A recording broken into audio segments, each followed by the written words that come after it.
Salutations, second graders, and welcome to chapter 10 of our book, The Case of the Dognapped Cat. Chapter 10 starts on page 95, and the title is Travis. Go ahead and get your books out, get them open, and we'll get started. Chapter 10, Travis. The sun had just begun to warm the sidewalks when Samson made it back into town. His shaggy hair was thickly covered with white dust. He loped along the street, head held low. Travis passed the cat without giving him a second look. Then, near the corner, he stopped his bike and glanced back.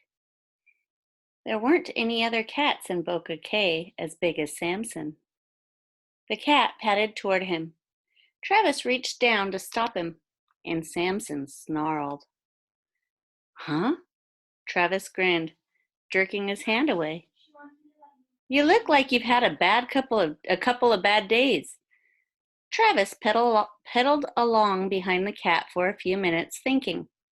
Then he wheeled away and rode back to the corner market. He tried to keep an eye on the cat's progress while waiting in line to buy 1 can of easy open kitty dinner. When the clerk finally rang up the sale, Travis snatched up the can and hurried after the cat. He pulled the tab, stripping the lid from the can, and put it down for the cat. Samson ate hungrily, glancing up from time to time. Travis talked to him. By the time the can was empty, Samson was yawning. He didn't seem to mind when Travis picked him up, put him into the wire basket on the back of his bike. Travis took him to the warehouse office and settled him on a scrap of rug in the corner. Samson barely opened his eyes to curl up. When the other boys gathered in the office, he was sound asleep. Is that a cat?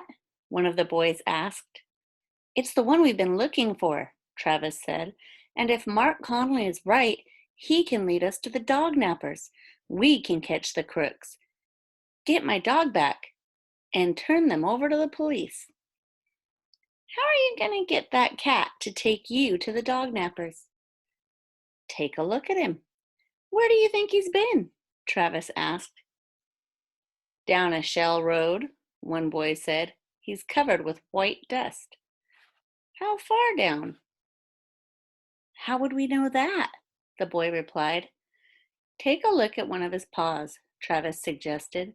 The cat's been walking a long time, and his hair's matted up with sand spurs, another boy said, leaning closer to the cat. He's been in a field somewhere. See, he's told you a lot already, and he isn't even awake yet. Let him rest, then we'll take a ride back out of town. Maybe we can find the place where those men are holed up. The boys left Samson in the office. Travis blocked the door with a crate so the cat couldn't escape. We'll meet here about 3, he said. It'll be easier riding then. Samson heard the boys leave and he stirred, but didn't get up. He woke about 1 o'clock, ready to be on his way. A quick inspection told him that he was locked in. He ignored the door and once again tried the upward way. A few quick leaps took him to the old rafters. A broken board gave him access to the outer warehouse. In a few minutes, he had slipped into the freedom of the warm summer day. He paused for a few moments to get his bearings. Then he headed home. At the corner of Main and Tarleton Road, he passed within yards of Mark and Maria Dolores. Since Corey had been confined to his house for his negligence in taking care of Cinnamon, Mark and Maria Dolores were returning the audio equipment alone. Samson crossed the street in front of them. Mark almost dropped the mic. There's Samson, he yelled. Maria Dolores looked at the dusty cat. Samson heard his name and turned to stare at them. He recognized Mark and came zigzagging back across the street. His purr reverberated in his wide chest as he rubbed against Mark's leg. Here, old boy, Mark said gently. He put the equipment back on the bike and lifted the cat. Samson flexed his claws happily.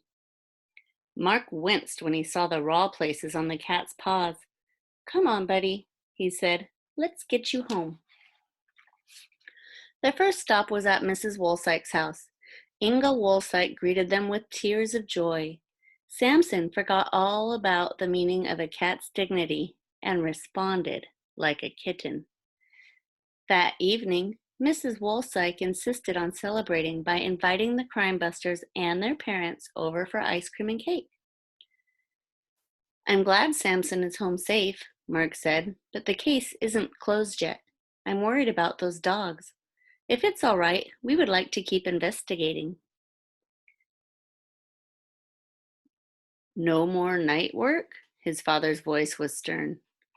No, sir, no more, Mark promised. He turned to Mrs. Woolsyke. I've been thinking, when Samson is feeling better, I think he could lead us to the Dognappers. How? Well, Samson was covered with shell dust and sand spurs. I figure he was held somewhere out of town, like out on old Sandy Flat Road. If we take Samson back down Sandy Flat Road, we can get a general idea of where the Dognappers are. And once in the area, we can use the parabolic mic to locate them. From a distance? Mrs. Connolly sounded doubtful. Right, and we'll call the police, Mark said quickly. We won't try to arrest them or anything like that. Mrs. Woolsyke was dubious at first about letting the boys take Samson. But since the cat had recovered rapidly, she agreed to the plan. By Saturday afternoon, everything was set. Maria Dolores had fixed a comfortable basket for Samson. Corey had securely strapped the equipment she brought into place. Mark led the way across town. At Edgewood Trail, Corey hesitated. Do we have to come this way? Sandy Flat Road is the most logical place for Samson to have been, Mark said. The shell dust and sand spurs indicate a country road, and he came from this direction. What if we run into Travis? Maria Dolores asked. We probably will, since he's right over there, Mark said, nodding toward a small grocery store. Travis swung away from the side of the building when he saw them. Hey, he yelled. What's going on? How'd you get that cat? Mark stopped. He came home by himself. Yeah, Travis scowled. Well, I found him first, and he's gonna lead me to my dog, so give him back. No, I won't, Mark said. Mrs. Woolsyke told us to take care of him, but we're planning on using him to find the Dognappers too. You can come with us. Travis's scowl deepened. Mark didn't try to hold on to Samson. He could tell by the fur rising on the cat's back that Samson felt the tension. Any sudden move and the cat might take off on his own. Finally, Travis said, Okay, but no tricks. I just want my dog. In uneasy silence, the four pedaled out of town.